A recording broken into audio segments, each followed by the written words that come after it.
नमस्तोगन। द्रव्य क्षेत्र काल भाव का हमारे जीवन पर क्या प्रभाव पड़ता है?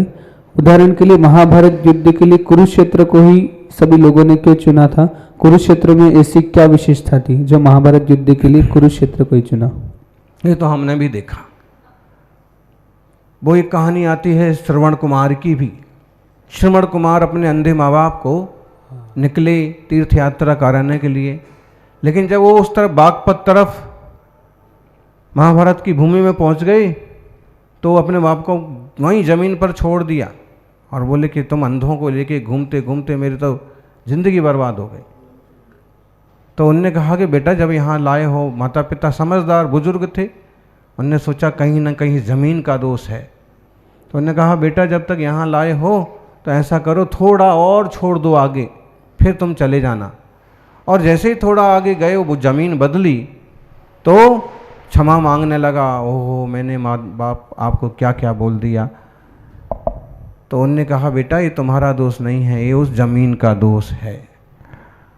तो द्रव्य का बहुत फर्क पड़ता है। जैसे द्रव्य में आप भोजन कर रहे हो और भोजन में अगर कोई ऐसी चीज़ें खा लो जो मद करने वाली हों, पानी की जगह कोई शराब पी जाते हैं, तो क्या होता है, उसका द्रव्य का क्या प्रभाव होता है? पूरा पागलपन, एकदम गंदी बड़ा जिंदगी बिगड़ जाती। नशा कर लेते हैं, उन्हें फिर यही नहीं सोचता है कि अच्छा हो रहा है कि बुरा हो रहा।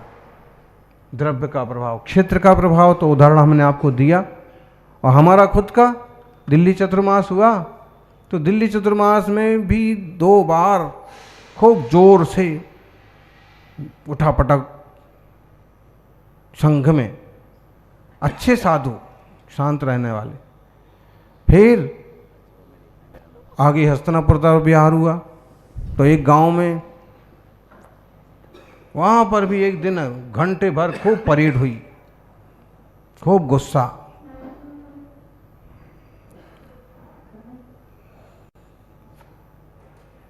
और जब ये सब हो गया तो ख्याल आया कि ये अपन ये महाभारत वाली भूमि में विहार कर रहे हैं, यही महाभारत हुआ था इस क्षेत्र में, इस तरह की ज़मीन पर। तो उस क्षेत्र का भी कहीं ना कहीं प्रभाव तो पड़ता है, काल का भी प्रभाव पड़ता है। जैसे आप सुबह सुबह भोर भोर में जब मंदिर में घंटी बज रही, अभिषेक हो रही, तब चाहे तो आप ज़्यादा बुरे परिणाम नहीं कर सकते। लेकिन आधी रात हो, अकेले हों, मनमाना मोबाइल हाथ में हो, पिक्चर चल रही हो, तो कैसे उल्टे सुलटे परिणाम सब तरह के हो जाएंगे। काल का प्रभाव, इसलिए बोले 10 बजे तक सो जाओ। ये 12 से 3 का काल तो एक तरह से राक्षस काल कहा। त्यागी वृत्ति की बात अलग है, गुरुवर जागते रहते थे, जाप करते रहते थे, वो तपस्वी थे। बाकी आम लोग वो अपने आप को संभाल नहीं पाएंगे, कुछ ना कुछ उल्टा सुलटा सूझेगा। तो वो काल का भी प्रभाव पड़ता है, भाव का प्रभाव तो पड़ता ही है। आप जैसे भाव बना रहे हैं वैसी प्रवृत्तियां करने का मन होता है, जैसे जैसे।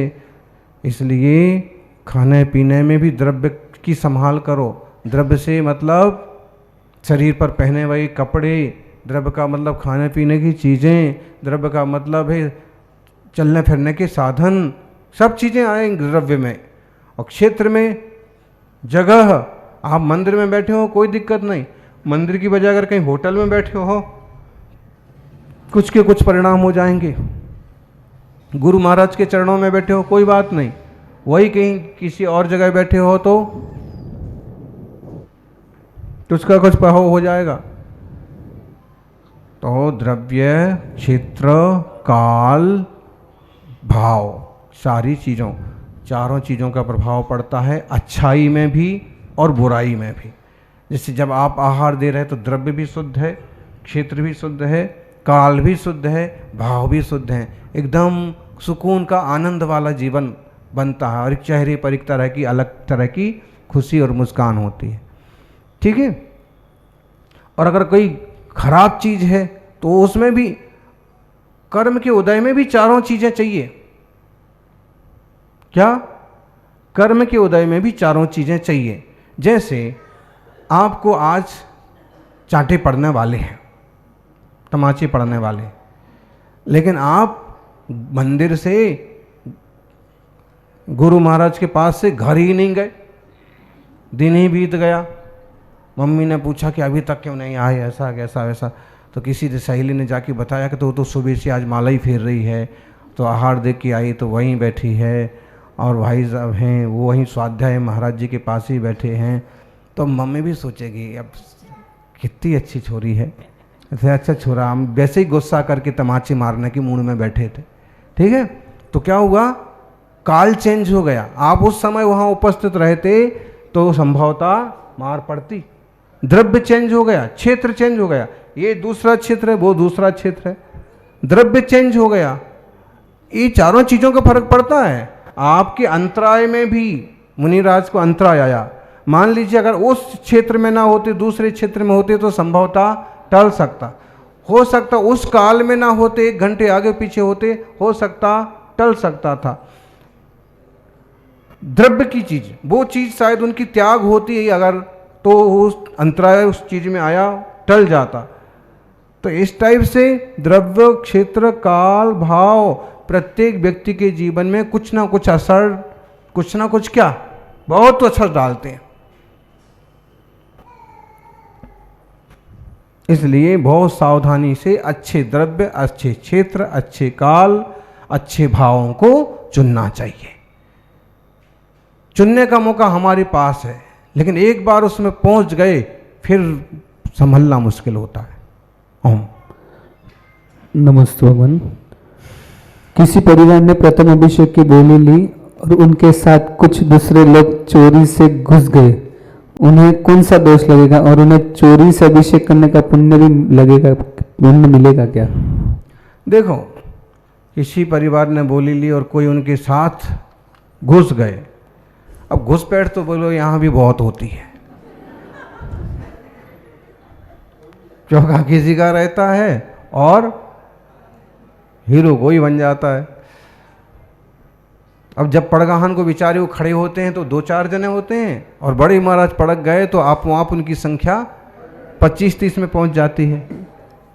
तो अब उनके भाव देखो, उनके भाव हैं आज आहार देना है, या फिर उनके भाव हैं कि अभिषेक, या फिर उनके लग रहा है कि हम तो बोली कभी ले नहीं पाएंगे, लेकिन ये जिनने ली है ये ऐसे सज्जन हैं कि इनके साथ घुस भी जाएंगे तो ना ही डांटेंगे ना भगाएंगे और हमें अभिषेक करने को मिल जाएगा। तो अगर उसके परिणाम के ऊपर निर्भर करता है कि वो अपनी परिस्थिति नाप करके और फिर उस तरह की प्रवृत्ति करता है तो उसमें पुण्य भी कमा सकता है। और किसी की आदत ही है दाल भात में मूसरचंद बनने की, रोज रोज वही करना है, तो फिर क्या पुण्य कमाएंगे? उनका तो एक सगल टाइप का हो गया। तो अपन सर्वथा ऐसा नहीं कह सकते कि चोरी का दोष लगेगा। उसके भाव ऐसे चल रहे हों कि आज बहुत अच्छा दिन है, आज तो मुझे करना था, क्या करूं, बोली नहीं ले सकता हूं, और फिर हाथ लगाता है, कुछ करता है, तो कोई बात नहीं ऐसा। लेकिन इतनी मर्यादा रखो कि जिनने लाभ लिया है उन्हें भी अच्छे से करने को मिलना चाहिए। खुद ही उठाया, खुद ही आगे हो गए, खुद ही चालू हो गए, और बेचारा दूसरा जो है हाथ जोड़ के खड़ा है। और कुछ ऐसे सज्जन होते हैं कि अगर तुमने ले लिया कलश तो वो भी बोलते हैं करो कोई बात नहीं, ऐसे होते हैं। और कुछ ऐसे लड़ाकू होते हैं कि तेने छुआ तो छुआ कैसे कलश, बोले तो मेरी। तो अपने विवेक से, प्रीति से और मिलजुल करके धर्म प्रभावना करना चाहिए, बाधक नहीं बनना चाहिए, और दूसरों का जो लाभ है वो लूटना भी नहीं चाहिए। हाँ, बहुत इच्छा है तो उसमें पीछे से भले शामिल हो जाओ।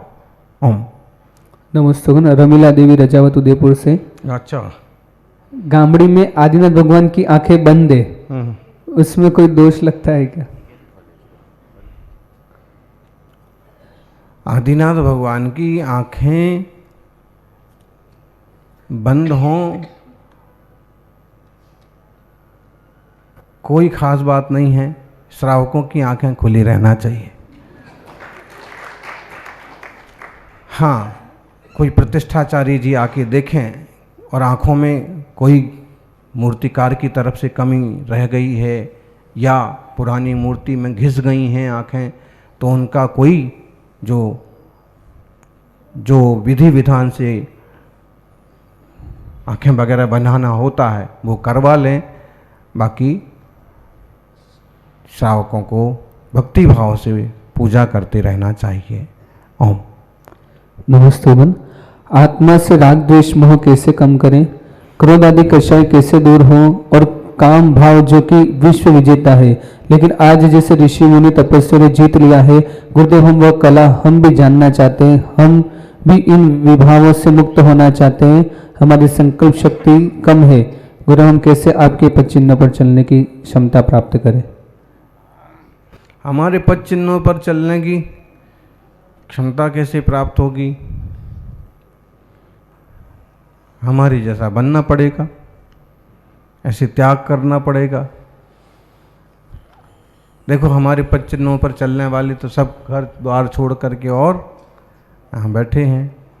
अब इतना नहीं हो सकता है तो स्वाध्याय वगैरह के माध्यम से साधु की सेवा करके और कुछ ना कुछ अपने घर के राग को, संपत्ति के राग को, संसार के राग द्वेष को कम करें और सम्यक दर्शन, सम्यक ज्ञान, सम्यक चारित्र प्राप्त करें। वो अपना आत्मा का स्वभाव है, लेकिन कर्म के उदय ऐसे हैं, ऐसा मोह का पर्दा पड़ा कि बातें समझ में भी आ जाती हैं, लेकिन उसको स्वीकार करने की हिम्मत नहीं बनती है। राग से तो नुकसान ही होता है। क्या देखोगे बोलो, हैं आप चीज क्या देखेंगे, चमड़ी दिखेगी, बात आप किससे करोगे बोलो, किससे बात करोगे। जो जानने वाला है वो आंखों से दिखता नहीं है। आत्मा आंखों से दिखता है किसी को, मिंडा जी नहीं दिखती, इन आंखों से आत्मा दिखती नहीं है।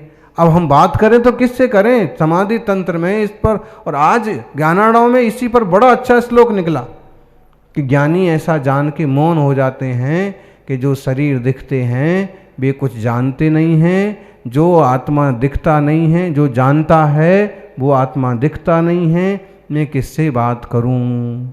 इसलिए मौन लेकर के अपने में अपने आप से बात करो। ज्ञानानंद स्वरूपो हम, राग देश मोह रहितो हम। ओम। नमस्तोगन। मुकेश जैन, शुभ कार्य या मकान बनाने से पहले मुहूर्त व वास्तु देखना चाहिए या नहीं। देख लेना चाहिए, जितने पैसा है उतना बड़ा पंडित जी बुला लेना चाहिए। बाकी ये वास्तु ज्योतिष वगैरह का अपना महत्व तो होता ही है थोड़ा बहुत, तो आपकी भावना है, क्षमता है तो ज़रूर देखो, ज़रूर करो, आपका भी भला होगा, सामने वाले का भी भला होगा। ओम। नमस्तोगन। रश्मि जैन, आजकल की युवक युवतियों का शादी तक ब्रह्मचारी व्रत होना चाहिए या नहीं। कुछ लोग लेना चाहते हैं तो हैं, लेकिन उसमें रात्रि भोजन का त्याग अनिवार्य है या नहीं।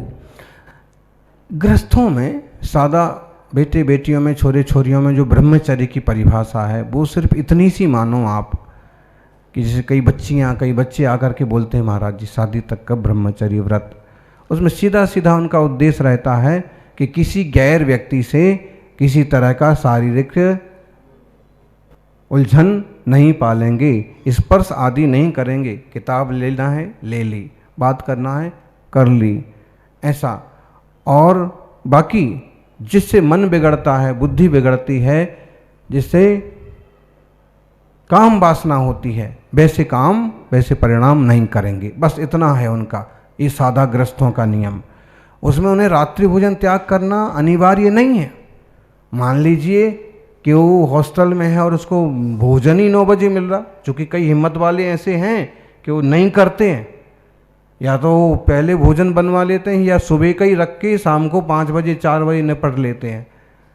और कुछ तो ऐसे निकले कि उनने रूल्स ही चेंज करवा दिया कि अगर 5 से ज़्यादा बच्चे दिन में खाने वाले रहेंगे तो हमको दिन में देना पड़ेगा। और उसमें से कंपाउंड में से 5-7 अपने जैनी ऐसे अच्छे लोग खोज लिए दिन को खा रहे। तो उसमें ज़रूरी नहीं है, रात्रि भोजन त्याग होना चाहिए, लेकिन नहीं हो पा रहा है तो ये एक अलग नियम हो गया, रात्रि भोजन त्याग अलग नियम हो गया, कंदमूल का त्याग अलग नियम हो गया। ऐसे मान करके उतना ही अकेला पालन करना चाहें तो कर सकते हैं, लेकिन करना जरूर चाहिए। शील से बड़ी कोई चीज नहीं होती। शील को क्या बोलते? शील, संयम, मर्यादा, और पर्यूषण में तो कहा शील बाढ़ नो राख। फिजूल के लोगों से बात ही चालू मत करो। कई लोग होते हैं बहुत आगे आके बातें करते हैं, तो हमें नहीं करना किसी से बात, क्या ज़रूरत पड़ी, क्या काम है, आप उनसे बात करो। थोड़ा सा अक्खड़ बनना पड़ता है छोरियों। इस ज़माने में बहुत लोग माथे पड़ते हैं, बहुत, और छोटे क्या, बड़े क्या, बूढ़े क्या, मोबाइल पर देख करके सबके दिमाग फिरते हैं। उसमें खुद को समझदार बनना पड़ता है कि कौन आदमी की आंखें कैसी हैं, किसकी नीयत कैसी है। और आप छोटे हैं कि बड़े हैं, लेकिन कभी मुंह पर फटकारना भी पड़ता है कि आप अपना काम करो ना, यहाँ क्या क्यों खड़े हुए, हमारे से क्या काम है। ऐसे थोड़ा अक्खड़ बनना पड़ता है, नहीं तो समय नहीं लगता है, लोगों की नीयत खराब होते, चाहे छोरे हों चाहे छोरियां, बेटे बेटियां, सबको अपने शील संयम की खबर रखना। अपन सीता जी का, चंदना का, सीता ने कितना मुकाबला किया, आज तो वो पूरी भारतीय संस्कृति में फेमस है। उनने सिर्फ इतना ही किया, जिनसे स्वयंवर हुआ वो राम पति, बाकी रावण के पास कितनी संपत्ति हो कोई लेना देना। चंदना, उन्हें तो विवाह भी नहीं किया था, लेकिन एक नियम पर डटे रहे, किसी राजा, किसी सेठ, किसी से प्रभावित नहीं हुए।